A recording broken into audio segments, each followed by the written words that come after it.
Good morning, Rabotai. Breakfast and the class today is dedicated in honor of Daniela and Avi Lazar's first wedding anniversary, and in loving memory and Leilui Nishmat, Daniela's dear friend Mia's father Nachum Rafael ben Rivka Alav Shalom, on his first Askara or Yortzai, sponsored by Daniela Lazar.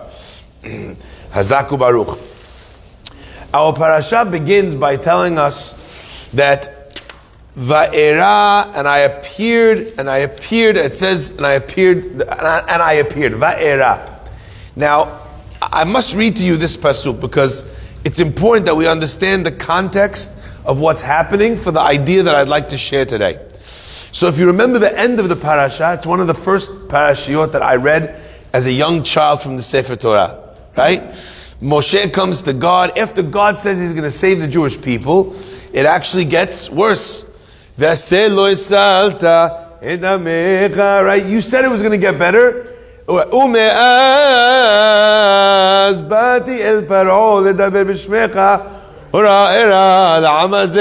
since I came to Paro to speak in your name, things got worse. And you still did not save what's it called? And if that is the case, why did you send me as a messenger to Paro if things are going to get worse than they were before? That's how Shemot ends, on a cliffhanger. Tune in next week, okay? This week's episode, begins and says, Vaera el Avraham, Hashem speaks to Moshe harshly, and he says, Ani Amonai, I am God. Vaera el Avraham, and I appeared to Avraham, Yitzhak and Yaakov, Bekel Shakai, Ushmi Hashem lo nodati lahem. And my name, Hashem, Yud Kevavke, lo nodati lahem. What does the word nodati mean? Anyone know? Not make known. I did not make myself known. Now it's really important to understand this. I did not make myself known. Why? If you go back, actually, to the very first person that's mentioned over here, Vaera el Avraham, and I appeared to Avraham. If you look at the very first mention to Avraham, Vayomer Hashem el Avraham, what does it say?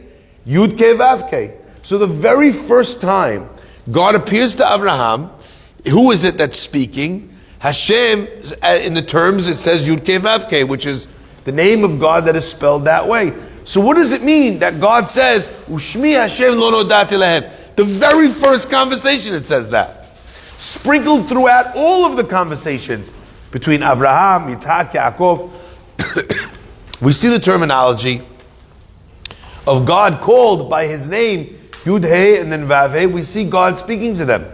That's why I asked you clearly, what does the word nodati mean? Nodati doesn't mean, and I did not speak to them from that name, but rather I did not make myself known to them. So let's try and pull this apart a little bit, and then, like I love to do with all of these classes, I love to take the idea which resides in history, in the past, something about God and what he said to Avraham, Yitzchak, Yaakov, Moshe, and translate that into what it means to live as a Jewish person or even a human being in the year 2021. Rabotai, what is this idea that God has different names? What is this concept? We know that God is one. Shema Yisrael, Hashem Elokeinu, Hashem Echad. God is one. So how can there be different names? There's obviously not different gods. There's obviously not separate powers that we're praying to, but rather attributes in the way that God is interacting with us. That the name of that interaction or style of interaction, that has a name, and that was the way we referred to God in his interaction in that space. So let me give you an example. If God is being sitting on his seat of judgment with us, we refer to God as Elohim. If God is sitting in some form of kindness, of chesed or rahamim or mercy, so we refer to God and we call him Yud Kei Vav Kei. So therefore, just as a simple example, the pasuk in describing God talking to Noach, it says, Vayomer Elokim el Noach, et ha'elokim et halech Noach. right?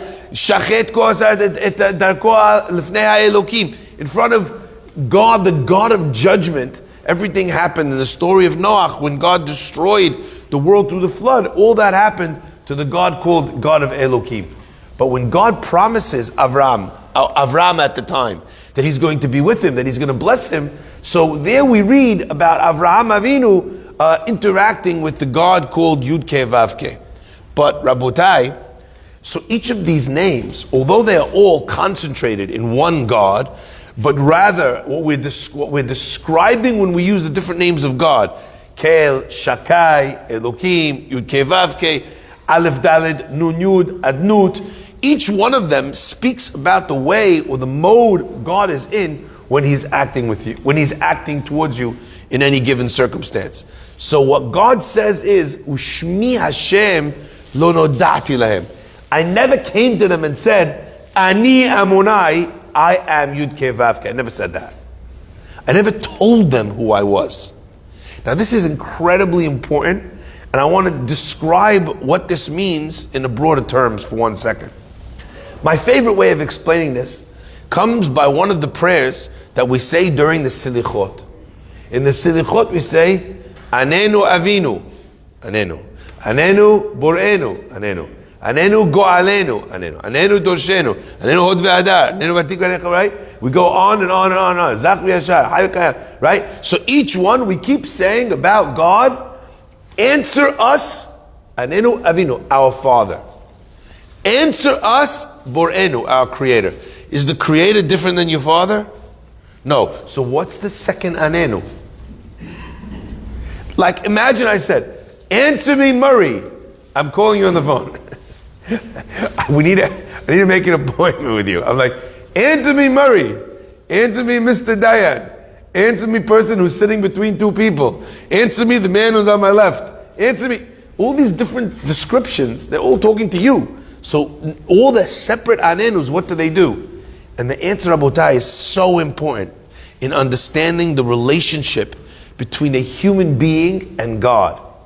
Is that while God is one and all of his interactions with this world come from only one source, there's only one God, Hashem Elokeinu Hashem Echad, even though they describe different interactions with the world, they still come from one being, from one source. There's no division between separate powers, but rather, Rabotai, how God chooses in any one given moment is described. That is how we describe, that is the name that we use. So when we say Anenu Avinu, we ask God to answer us as a father would. But what if we have not treated God like a father? To quote the words of the Navi, in the Navi it says, Im av ani, if I am a father, ayeh kevodi, where's my honor? You didn't honor me. If you're not honoring me, you're not treating me like a dad. Why would then I respond to you? And treat, you're not acting like a son. Why would I act to you like a father? Interesting. And if you call me your master, im adonim ani, if I am your master, ayeh morai, where is the fear? So Rabotai, God's interactions with us, they mirror our interactions with him. And therefore when we say Anenu Avinu, if that doesn't work, we shift into Anenu Borenu, Anenu Yotzerenu. Why? Because it is the creator of a thing that understands its most intimate interworkings.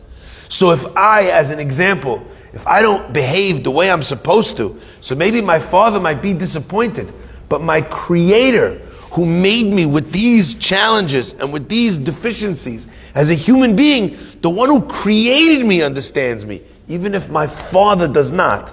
Is that clear? So therefore we ask, Anenu Avinu, Anenu Borenu, Alenu, you know what? Neither one of those. Go Alenu, we need your redemption. You're a redeemer. Redeem me if I'm not that, if I'm not that, if I'm not that. Rabotai, the reason why I think this is so important is because people all the time are looking for God in their life. And they're trying to find Hashem in their world. But for some reason, I think they forget this pasuk. Ushmi Hashem lo nodati lahem. God decides which God He's going to be to you, which God He's going to reveal Himself to be in your life. Hashem decides that. And sometimes you could live like the Avot did, their whole life, and not have God reveal Himself to them in a way where you could point at that God and call Him by that name. You might find in your life, when you're looking for God, a God of justice. And that might not be the God, so to speak, that you're praying to or praying for. But that doesn't mean it's not God in your life. A person might want Hashem to have them help them win the lottery. But even if they can't see that God, so to speak, they may very well be able to discern in their own life God's exacting judgment, showing when they did something right and Hashem was there, or when something went wrong and they could see that there was some punishment that was happening because of something that they had done wrong. That's still seeing Hashem. And by the way, that is still a comfort to know that the world that we live in is not random.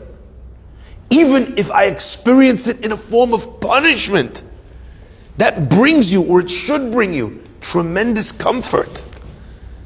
To know that yesh din v'yesh dayan, there's justice and there is a judge. Rabotai, I learned from here and I saw in this something remarkable. It means that while you may not have seen Yud Kei Vav Kei in your life, a God of extreme kindness or extreme mercy, you may feel that the things that you wanted to go your way did not go your way, and things did not turn out as you hoped that they would. That does not mean that Yud Kei Vav Kei was not in your life. Because while God testifies that He never appeared to them, Lo nodati lahem, the pasuk itself says numerous times, Vayomer Yud Kei Vav Kei el Avram. So while God was acting in that way towards them, He didn't withhold the treatment of a loving, merciful God. He just withheld from them their ability to see Him as such. I think that is an incredibly powerful idea. Sometimes we're looking for God and we're trying to see Hashem, but we've pigeonholed God's actions into one thing. We make deals with Hashem when we're desperate. And we say, if you do this, then I'll do that. We do it all the time when our backs are against the wall. Hashem, please, I'm going to pray to you now. I give you this, you give me that. You're deciding what God's route should be. You're deciding what His behavior should be.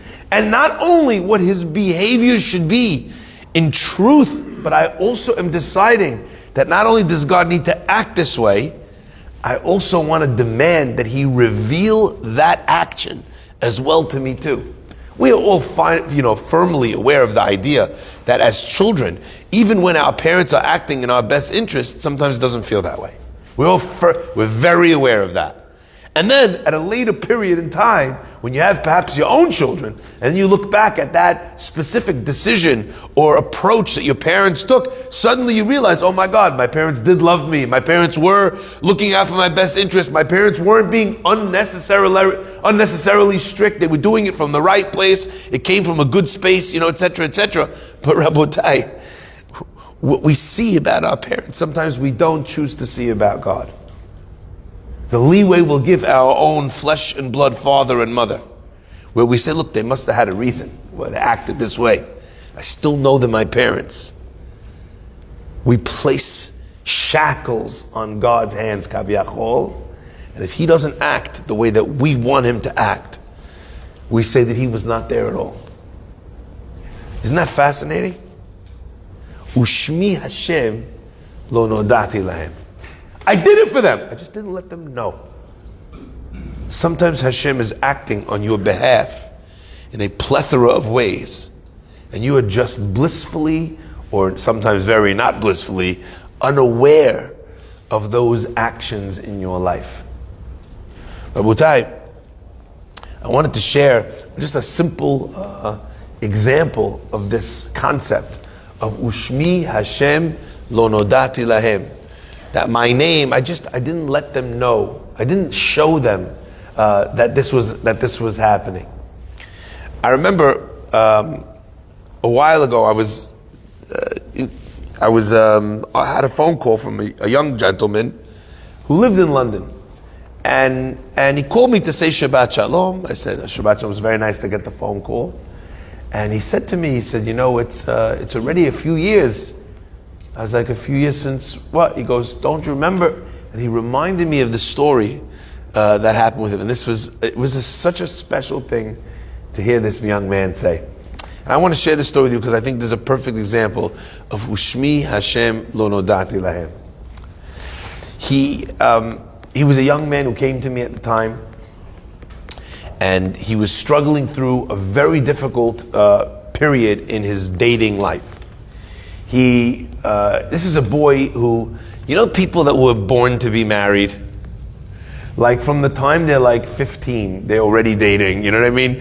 They already, and by they're 18, they're like Hajj. By the time they're 21, they're like already as if they're dating, it's like they're like 45 years old. They're talking to you about serious relationship. I remember this kid when he was 16 years old. He was having conversations with me in school about how he really wants to take his relationship to the next level, and he wants to be very serious. I was like, "Are you planning on getting married in high school?" Like, this guy was unbelievable. Okay. Anyway, so a lot of the conversations that we had surrounded the drama of his dating life. Okay. So anyway.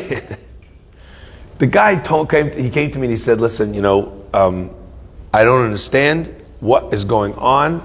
I prayed and I prayed and I prayed, and he's not listening.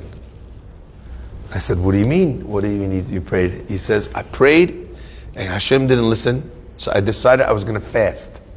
He's not a religious kid. He's not a religious kid. But he comes from that Sephardi background. They have that deep-rooted emunah in Hashem. So he understood, like, if his prayers weren't answered, he needed to fast. He didn't ask me, right? But he prayed. He says, I fasted. And then Hashem didn't listen. He goes, Rabbi, and then I heard someone told me that if you decide not to speak, something's called, you could be, I still remember, he called it a word fast. I didn't even know what he was talking about. Ta'anit Dibur, he translated the words, literally, Ta'anit Dibur, into a word fast. He goes, I did the fast, nothing. Then I did the word fast, and then nothing. I was like, what word fast? He did a whole Shabbat, he didn't say one word. Now, again, remember, it might be a normal thing in a super religious guy's life. This guy's not religious. I don't even think he keeps Shabbat. I don't even think he was keeping Shabbat at the time, right? So he's not keeping Shabbat. His family's not keeping Shabbat. He wakes up on a Saturday morning, and he's walking around his house, and he's like, his mother thought he was lost his marbles. Right? I always thought, if you're going to do a Ta'anit Dibur, at least let the relevant people know what's coming. Right? So the guy, he fasted, he did a Ta'anit Dibur, he gave tzedakah. He's telling me all the things he does, and he says, and I've given up hope. Hashem's not answering me. I said, well, what prayer did you pray and what doesn't answer? He goes, there's this girl. He says, I'm sure I'm going to marry her. She's perfect for me. I said, okay. So he said, so I prayed to Hashem, that God should give me the courage to ask her to marry me. I said, okay. He goes, and you know what? And then I saw her after I prayed, it didn't work. And he goes, and now I fasted and it didn't work. And then I fasted Ta'anit Dibur and it didn't work. And then I gave tzedakah and it didn't work. I said, Rohi, what are you driving God crazy for? What are you blaming this on Hashem? Like, if you're not confident enough that you want to actually propose to this girl, right? Don't bring in Hashem into this, right? When you think you're gonna pray, and then all of a sudden you're just gonna go, you're gonna vomit out this proposal on the spot, right? I said, I just in my brain also, I have a very funny brain. My imagination is very, I always imagine things in their most ludicrous scenario. So I just imagine, I imagine him finally getting the courage to propose to her, but it was during his Ta'anit Dibur. He's like, no,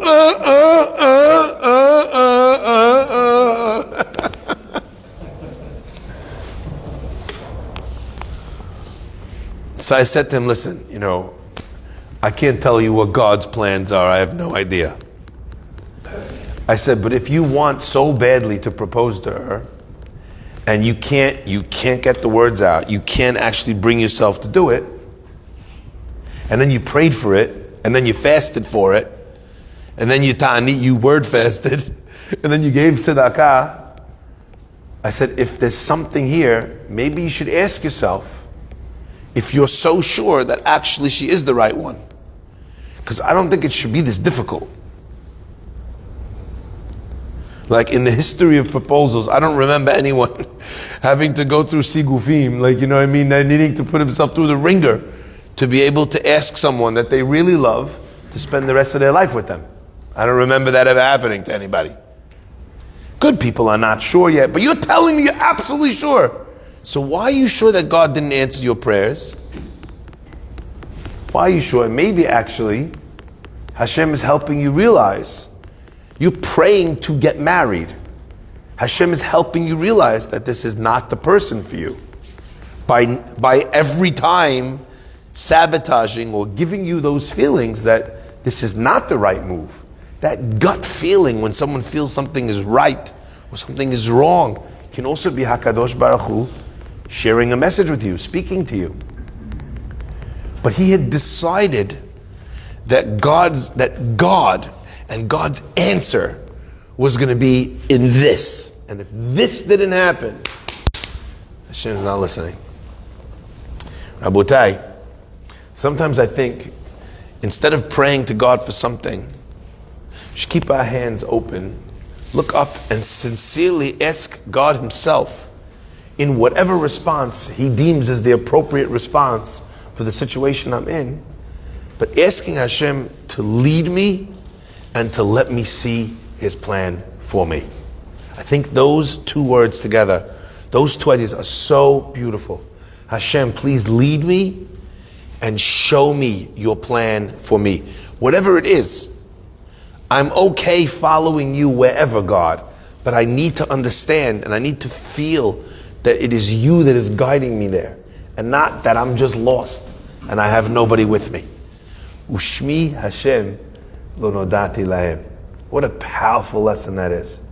Don't block God into a box, and don't decide for yourself what you want from your life. If you've decided that and then asking Hashem for that, then it's kind of like asking someone for advice and then telling them what you want the advice to be.